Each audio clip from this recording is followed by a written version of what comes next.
Meet the armored truck driver who actually enjoys being robbed. During one of his routine cash pickups, he and his partner are ambushed by construction workers, but it's not their only problem. It's also payday. The robbers act quickly, causing the collectors to panic. The robbery takes only 5 seconds and results in casualties. A few months later, a tough-looking bald man applies to be a money collector, a dangerous job requiring an 8-hour test to pass. Preparing for the dangerous job is crucial, but is it worth the risk? Patrick Hill, or H, isn't interested in an easy office job. He spends the day with his new friend driving and shooting. He scores 70%, the minimum passing grade for the test. Despite dropping out of college, H is pleased with the result. When he goes to meet his colleagues, some of them give him a hard time, but he proves to be a true Sigma male and impresses Dave, who takes him for a ride. You ready? Ready.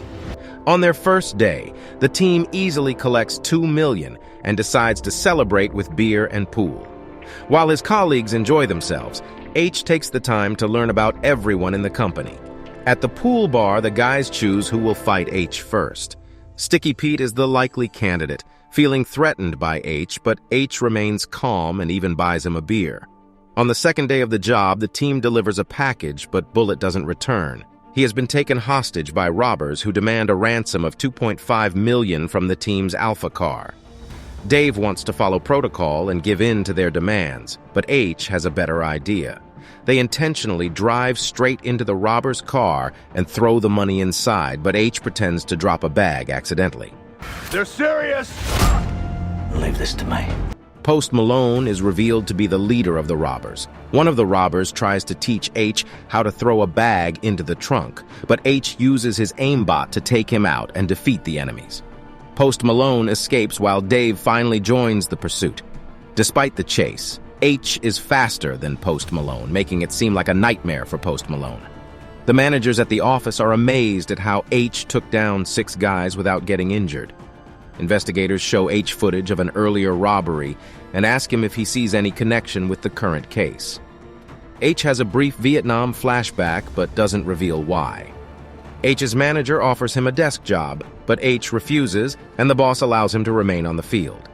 2 agents are not fond of H and contact someone who knows him, but they still let him do his job. H studies his new colleagues and the previous robbery. H aims to become the worker of the month and is determined to succeed.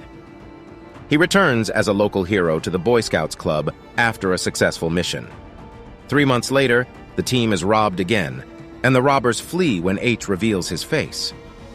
Meanwhile, Dana asks H for a score at the office, but the team becomes suspicious of H when they realize that the robbers recognize him. At night, H is in Dana's house and finds a large sum of money hidden in a shoebox. He suspects that Dana might be working with the robbers from the first heist.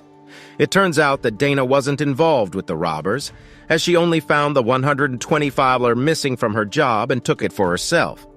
The scene then shifts to 5 months earlier, where H is enjoying a family day with his son. It's revealed that H used to be a high-class robber and was the boss of the previous squad. He has to take a small job to follow the money-collecting truck's route and learn where it turns left or right to avoid wasting 3 months of preparation. In a surprising twist, H used to rob the same company he works for now. H and his son take a ride to watch the truck's route, but H stops for a burrito and misses the truck turning right. Later, the same truck gets robbed, and H's son becomes a hostage. Despite his efforts, the bad guy kills H's son, and H is left in a coma after being shot 6 times. After 3 weeks, H recovers, but his son does not. H's wife blames him for their loss, and H blames himself too. Now it's time for revenge. H gathers a team and investigates dozens of murders, but the killer remains at large, much to H's frustration. I need to know who killed my son. He motivates his team to take extreme measures and kidnaps Jerome, one of the bad guys, to get some names. When beating him up doesn't work, they bring out Jerome's daughter, and he reveals the GHI brothers as the culprits. H describes them as pure evil guys who do all kinds of unspeakable things. The team locates the GHI brothers but realizes that they were not responsible for what happened to H's son. Despite this, H decides to take them out. His favorite employee tells him to calm down, and he realizes that he needs to take a smarter approach. H creates fake documents and a new identity to get a job at 40 Grow and become bait to find his son's killers. The story is also shown through the perspective of the real bad guys who robbed the truck. A group of ex-Afghan vets are looking for extra cash and start with small robberies. But it isn't enough. They plan to rob money trucks and successfully get $1.2 million from their first job. However, they're planning a new job for $6 million, and there is a seventh guy inside the truck company helping them. The group is preparing for their biggest job in 6 weeks. The group responsible for killing H's son are revealed as skillful and trained, except for the loose cannon who shoots the guards and H's son to cover their tracks. In the present day, the group is planning their final job, robbing a depot of money trucks on Black Friday with $150 million at stake. Meanwhile, H and his team are also preparing for action. In the money truck, Bull admits to working with an outside crew to rob the trucks and offers H a deal to cooperate in exchange for his life. H agrees and is handcuffed, while the camera is disabled for the army to ambush the truck. The gang enters the depot quietly and opens the safe without any issues. However, they encounter Pete, who starts smashing buttons, causing trouble. The armory is protected by bulletproof glass, so the gang takes Bullet hostage to gain entry.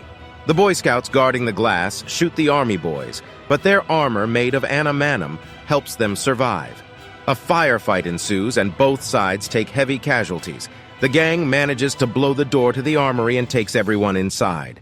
As the soldiers start collecting the cash, Dana and another person hide in their truck and call the police. The police arrive and SWAT is on its way. As the soldiers prepare to leave, one of them decides to be a hero. H seizes the opportunity, chokes out one of the robbers, and takes down another one. 3 soldiers are still standing, one of whom is wounded, and Bull is also there. Meanwhile, Dave and the manager attempt to escape.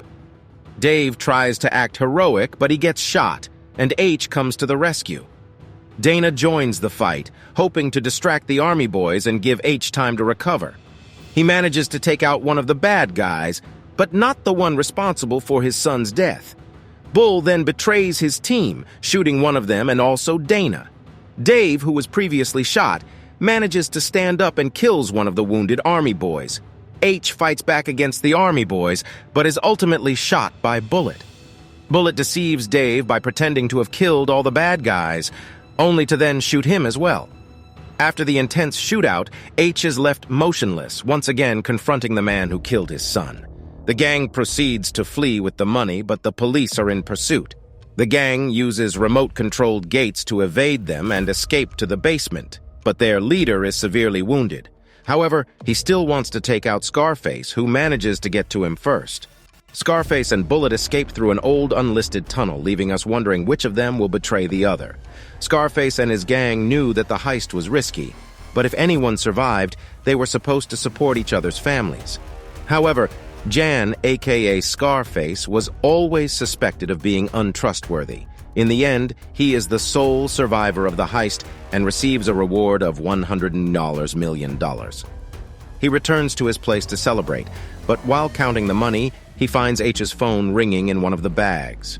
H, who has been hiding in the shadows, forces Scarface to read his son's autopsy report, which reveals the exact locations where he was shot. Scarface is slow to understand what H wants, but eventually realizes that H seeks revenge. H informs his team that his mission is accomplished, and he has secured his revenge, along with a fortune of $180 million. To see more videos like this, please subscribe and turn on notifications. Liking the video also helps the channel. Thanks for watching.